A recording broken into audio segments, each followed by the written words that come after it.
Hello everyone, welcome to my YouTube channel full chemistry tutor.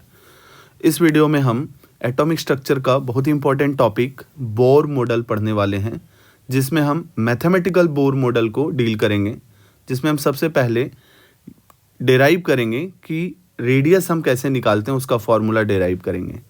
तो आगे video में बने रहें और देखें कैसे हम लोग रेडियस के लिए फॉर्मूला डेराइव करते हैं बोर मॉडल में। तो बोर मॉडल की पहले ज़रूरत क्यों पड़ी वो हम लोग देखते हैं ना। तो mathematical derivation of radius, orbit का रेडियस हम निकालेंगे, हम लोग मैथमेटिकल डेरिवेशन करेंगे, ठीक है। तो हमें क्यों ज़रूरत पड़ी बोर मॉडल का, पहले हम लोग ये देखते हैं। तो लिमिटेशन ऑफ रदरफोर्ड मॉडल, जो इसके पहले मॉडल था रदरफोर्ड मॉडल, उसमें क्या लिमिटेशंस थी, उन लिमिटेशन की वजह से ही हमें एक अनदर मॉडल की ज़रूरत पड़ी एटॉम के स्ट्रक्चर का। तो वो हम लोग देखेंगे। तो लिमिटेशन ऑफ रदरफोर्ड मॉडल क्या था कि although the Rutherford model was based on experimental observation, it is failed to explain certain things. क्या चीज़ें हैं जो एक्सप्लेन नहीं कर सका रदरफोर्ड मॉडल। तो Rutherford propose that the electron revolves around the nucleus in a fixed path called orbit. According to Maxwell, accelerated charge particle emit electromagnetic radiation. अगर जब कोई चार्ज पार्टिकल एसलरेट होते हैं तो वो कुछ इलेक्ट्रोमैग्नेटिक रेडिएशन को एमिट कर रहे होते हैं। तो अगर एटम के साथ भी ऐसा हो रहा होगा कि हर एक जब एसलरेशन में हो तो इलेक्ट्रोमैग्नेटिक रेडिएशन अगर एमिट कर रहा होगा, तो this radiation would carry energy from the motion of the electron which would come at the cost of shrinking of orbit.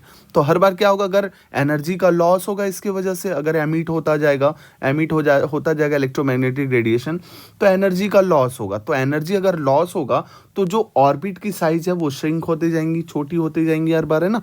Ultimately the electrons would collapse in the nucleus, और electron जो है वो घूमते घूमते आके न्यूक्लियस पे टकरा जाएगा, है ना। तो calculation have shown that as per Rutherford model an electron would collapse into the nucleus in less than 10⁻⁻8 second. अगर ऐसा हो रहा होता तो 10⁻⁻8 सेकेंड में ही इलेक्ट्रॉन जो है जाके न्यूक्लियस पे गिर जाता और एटम खत्म हो जाता है ना। तो so the Rutherford model was not in accordance with the Maxwell theory. तो हम कह सकते हैं कि रदरफोर्ड का जो मॉडल है वो मैक्सवेल थ्योरी के अकॉर्डिंग नहीं है। तो इसका मतलब कि स्टेबिलिटी ऑफ एटम को रदरफोर्ड नहीं बता पाया। क्या लिमिटेशंस है कि one of the drawback of Rutherford model was also that he did not say anything about the arrangement of electron in atom. एक सर्कुलर पाथ में घूम रहा होगा, है ना, लेकिन उन्होंने ये नहीं कहा कि इलेक्ट्रॉन का अरेंजमेंट कैसे होगा। Although the early atomic models was inaccurate and failed to experimental results, they form the base of future development in the world of quantum mechanics. अब यहाँ पे हमें बोर की जरूरत पड़ी। बोर एटॉमिक मॉडल फिर आया। तो बोर ने कुछ पोस्टुलेट्स लिए थे, बोर ने पहले ही कुछ चीज़ें एजम्पशन ले लिए थे। बोर के कुछ प्री एजम्पशंस थे। वो क्या है कि electrons orbit the nucleus in a specific non radiating stable orbit. क्या कहता है कि इलेक्ट्रॉन जिस ऑर्बिट में घूम रहा होगा वो एक स्पेसिफिक होगा, जो कोई रेडिएशन एमिट नहीं कर रहा होगा, और स्टेबल ऑर्बिट होंगे, स्टेशनरी होंगे, वो अपनी साइज को श्रिंक नहीं कर रहे होंगे, है ना। The centripetal force is provided by the electrostatic force of attraction. लोग मान लेते हैं कि हमारे पास एक न्यूक्लियस है और न्यूक्लियस के बाहर सर्कुलर पाथ में इलेक्ट्रॉन घूम रहे हैं। तो ये इलेक्ट्रॉन की वेलोसिटी अगर इस तरफ है तो इस पे जो सेंट्रीपिटल फोर्स लग रहा होगा वो बाहर की तरफ ऐसे लग रहा होगा, है ना। और साथ ही साथ ये जो न्यूक्लियस में प्रोटॉन है उस इलेक्ट्रॉन को अपनी तरफ खींच रहा होगा। तो इधर बाहर की तरफ सेंट्रीपिटल फोर्स लग रहे हैं, और अंदर की तरफ हमारा लग रहा है force, electrostatic force of attraction लग रहे हैं ना, इलेक्ट्रोस्टैटिक फोर्स ऑफ अट्रैक्शन लग रहे हैं, ठीक है, जो एक दूसरे को बैलेंस कर रहा है, राइट, जो एक दूसरे को बैलेंस कर रहा है। तो जो MVR है सेंट्रीपिटल फोर्स, वो फोर्स ऑफ अट्रैक्शन जो अंदर की तरफ लग रहा है, इलेक्ट्रोस्टैटिक फोर्स ऑफ अट्रैक्शन, उसको बैलेंस कर रहा है। तो हमने क्या करा यहाँ पे mv²/r जो कि सेंट्रीपिटल फोर्स है, और kZe²/r² जो कि हमारा कोलम्बिक फोर्स, इलेक्ट्रोस्टैटिक फोर्स है, वो एक दूसरे को बैलेंस कर रहा है। हमने इक्वल टू कर दिया, है ना। अब k की जो वैल्यू होती है 1/4πε0, तो हमने उसकी वैल्यू को पुट कर दिया, ठीक है।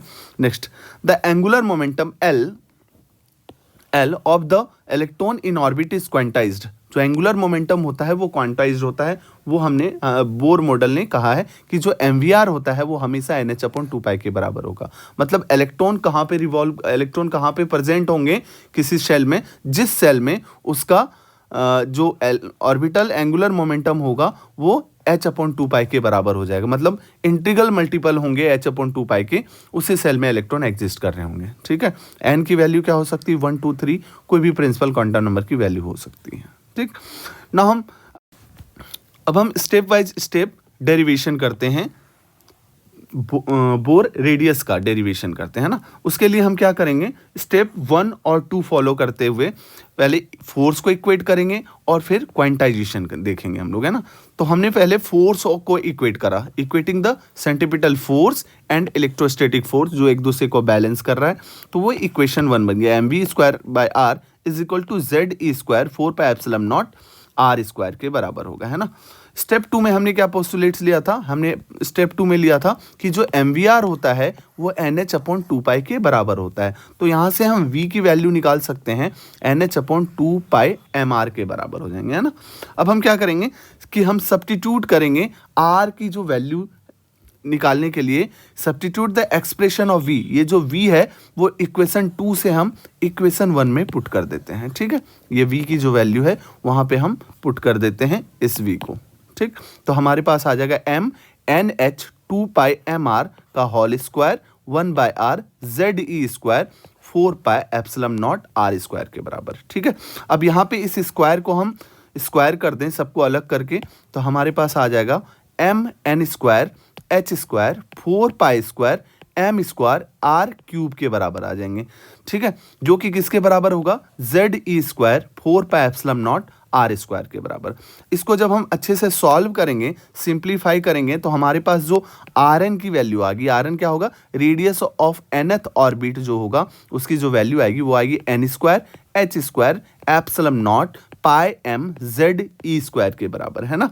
यहाँ पे n क्या है, यहाँ पे n है प्रिंसिपल क्वांटम नंबर या ऑर्बिट नंबर, हम कह सकते हैं उसको 1 2 3 4 5 6 कुछ भी हो सकते हैं ना। z क्या होगा, z होंगे atomic number of proton in the nucleus. जो न्यूक्लियस हमने लिया है, जैसे उसका प्रोटॉन उसमें कितने हैं या उसका एटॉमिक नंबर क्या है, वही होता है, प्रोटॉन नंबर ही एटॉमिक नंबर होते हैं। h कांस्टेंट है, प्लैंक्स कांस्टेंट, जिसको हम 6.626 इंटू 10⁻⁻34 जूल सेकेंड के बराबर लेते हैं वैल्यू। ε0 m e पाई, ये सारे फिजिकल कांस्टेंट है जिनके वैल्यू हमें नोन है ना। तो अब यहाँ से हम क्या करेंगे, जब सारी वैल्यूज को पुट करेंगे, अब हम A0, इन सारे को हम A0 के बराबर कर देते हैं। A0 के बराबर क्या हुआ, n² और z जो कि चेंज हो सकता है ना, बाकी सारे तो कांस्टेंट है, बाकी सारी की वैल्यू हमें पता है। तो n² और z चेंज हो सकता है, तो इसको हम अलग लिख लेते हैं, ऐसे लिख लेते हैं हम इसको, है ना। Rn is equal to h² ε0 upon pi m e² n²/z। इसी को हमने क्या कह दिया है, इसी को हमने कह दिया है A0। अब इसी की वैल्यू हम जब कैलकुलेट करेंगे, तो ये जो कैलकुलेट करने के बाद ये जो वैल्यू आएगा वो हम आगे लिख देंगे, इसी को हमने A0 कह दिया है ना। तो Rn जो होगा वो A0 n²/z के बराबर होगा, है ना। और ये एंगस्ट्रॉम में होंगे, ये एंगस्ट्रॉम में होंगे। अब A0 की वैल्यू अगर हम पुट कर दें, तो ये हमारा, जब इसको हम सॉल्व करते हैं तो हमारे पास जो वैल्यू आता है Rn का, वो आता है 0.529 n²/z एंगस्ट्रम के बराबर, है ना। तो ये हमारा रेडियस का फॉर्मूला निकल आया, है ना। अब यहाँ पे n की वैल्यू चेंज कर सकते हैं कि किस शेल का हमें और या किस ऑर्बिट का हमें रेडियस निकालना है और कौन से एटॉमिक नंबर का निकालना है, कि हाइड्रोजन का निकालना है या हीलियम प्लस का निकालना है, लिथियम 2+ के निकालने, कौन से यूनि इलेक्ट्रॉन स्पीसीज के लिए निकालना है, वो हम यहाँ से निकाल सकते हैं। ठीक है, तो ये रहा हमारा, आज हमने बोर एटॉमिक मॉडल का यूज करके उसके मैथमेटिकल डेरिवेशन से कैसे हम रेडियस कैलकुलेट करते हैं वो हमने देखा। नेक्स्ट क्लास में हम लोग देखेंगे कि कैसे वेलोसिटी निकाला जाता है, कैसे टाइम पीरियड निकाले जाते हैं, कैसे फ्रीक्वेंसी निकाले जाते हैं। तो ये सारी चीज़ें हम लोग नेक्स्ट क्लास में आगे कंटिन्यू करेंगे। तब तक हमारे चैनल पे बने रहें। बहुत बहुत धन्यवाद, यहाँ तक आपने वीडियो देखा। Thank you.